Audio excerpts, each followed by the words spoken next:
الشيطان الرجيم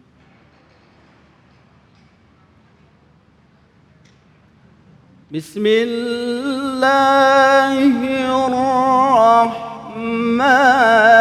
الرحيم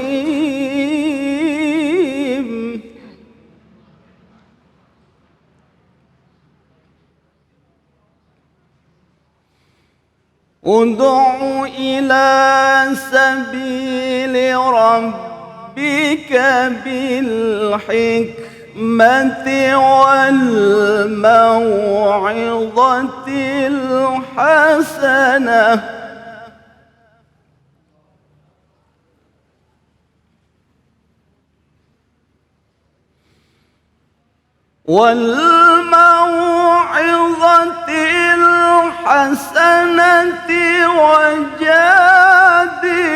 وجادلهم بالتي هي أحسن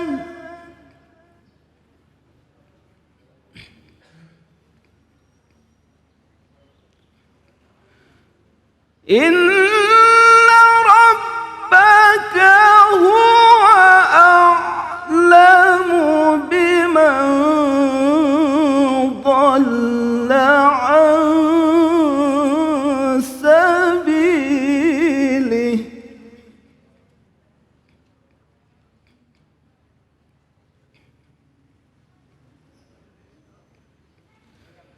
إن ربك هو أعلم بمن ضل عن سبيله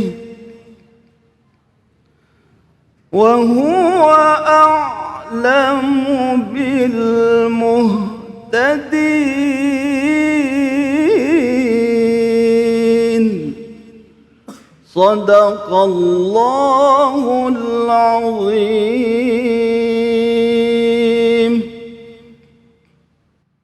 Maha benar Allah dengan segala firman-Nya. Iqra'ul Qur'an fa innahu ya'ti yaumal qiyamah syafi'an li ashabi. Baca Al-Qur'an, insyaallah Al-Qur'an yang kita baca kelak di akhirat akan menjadi syafaat bagi kita semua. Terima kasih kepada Ustaz Zuri yang telah melantunkan ayat-ayat suci Al-Qur'an. Semoga menjadi ibadah bagi yang membaca dan umumnya bagi kita semua yang mendengarkan. Amin ya robbal.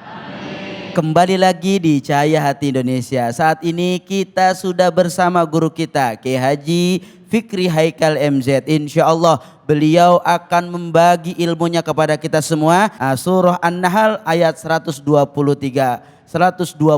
Kepada beliau tafadhol guru.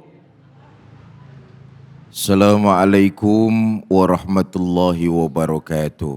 Waalaikumsalam warahmatullahi wabarakatuh. Alhamdulillahi rabbil alamin. Salatu wassalamu ala asrafil anbiya'i wal mursalin Sayyidina wa maulana Muhammadin wa ala alihi wa sahbihi ajma'in, amma ba'du. Yang mulia para ulama, para kiai, para habaib, para asatiz dan asatizah yang saya hormati, DKM Masjid Al-Awabin Serpong, ibu bapak, saudara-saudara kaum muslimin yang saya cintai. Surat An-Nahl ayat 125 ini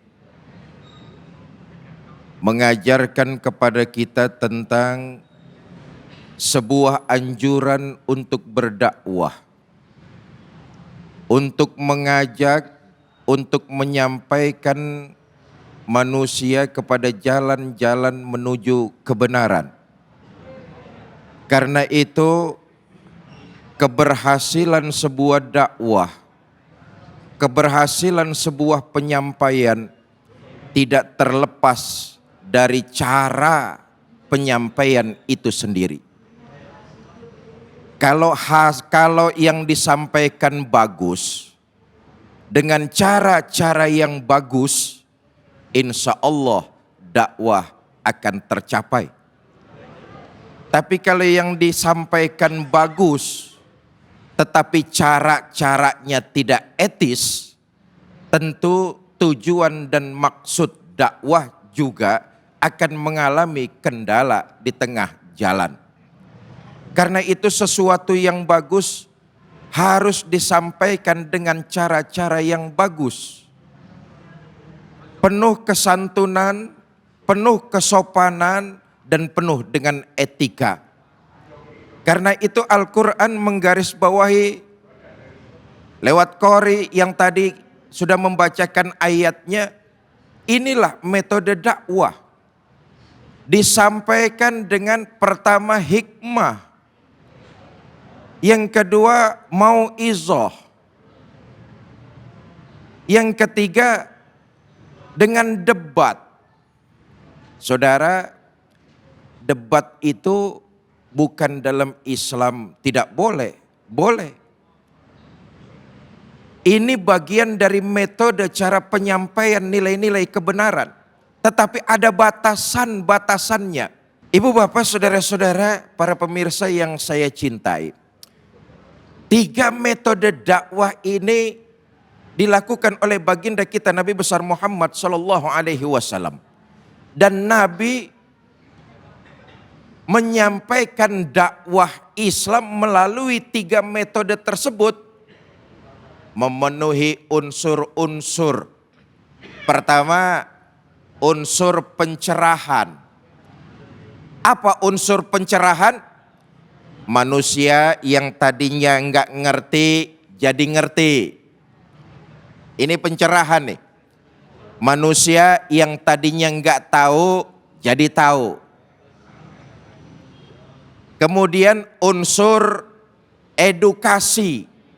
Apa unsur edukasi? Penambahan ilmu pengetahuan. Yang tadinya tahu cuma sedikit, lalu meningkat, menimbulkan keyakinan yang mantap dalam dirinya. Ini dakwah yang dilakukan oleh baginda Nabi.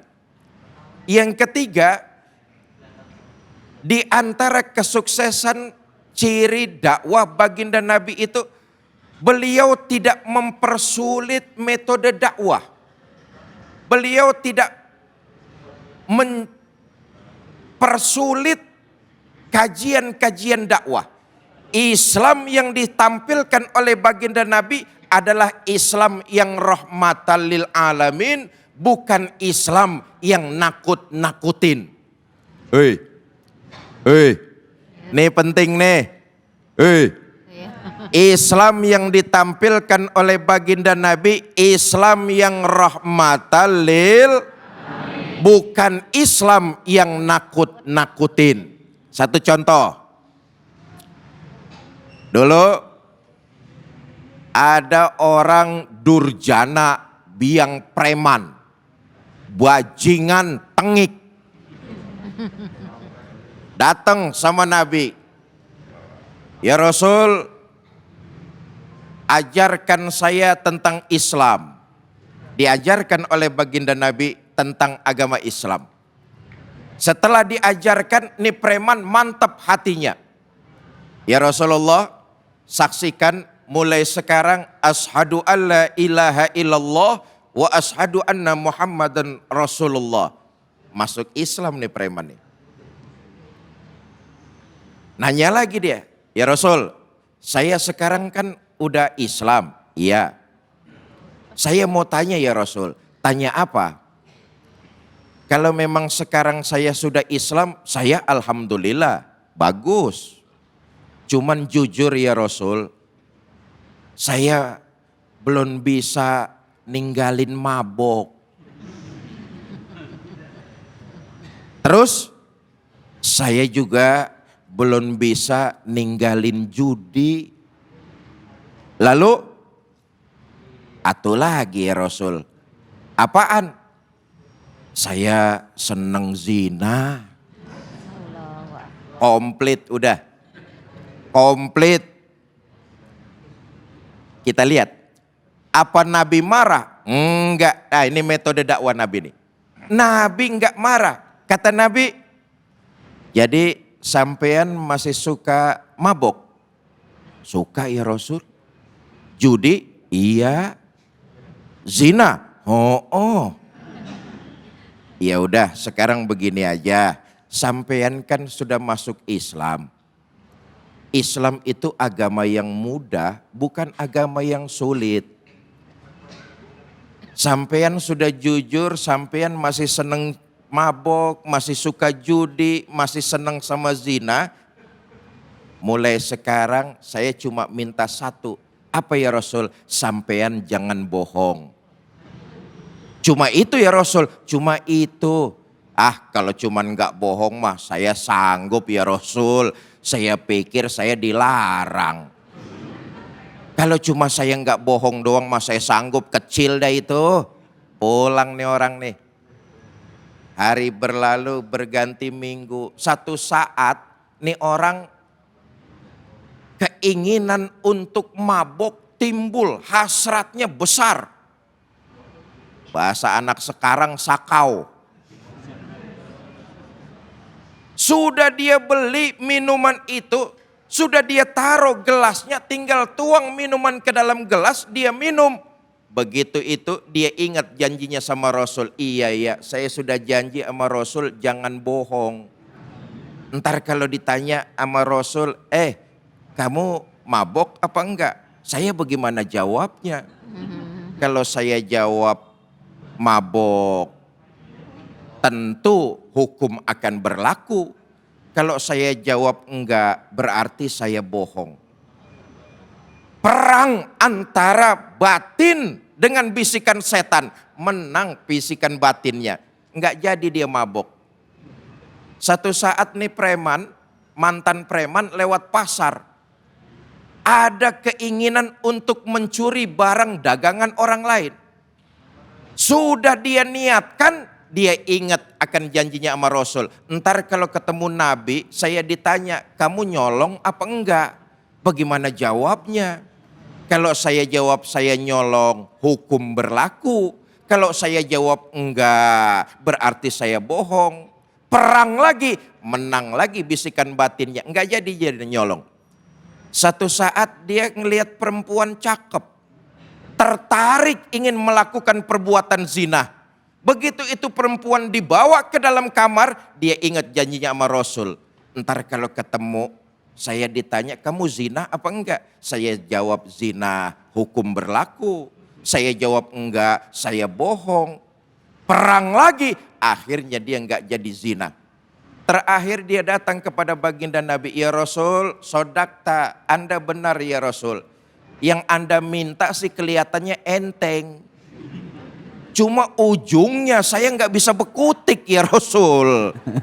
Akibatnya ini orang kemudian jadi orang yang sangat alim. Inilah metode dakwah yang dilakukan oleh baginda kita Nabi besar Muhammad sallallahu alaihi wasallam, mempermudah bukan bikin susah. Wallahu a'lam bishawab. Masya Allah, tabarakallah. Terima kasih guru kita Ki Haji Fikri Haikal MZ yang telah banyak mengupas dan menjelaskan tentang isi daripada surat An-Nahl ayat 125. Mudah-mudahan kita dapat ilmunya. Amin ya robbal.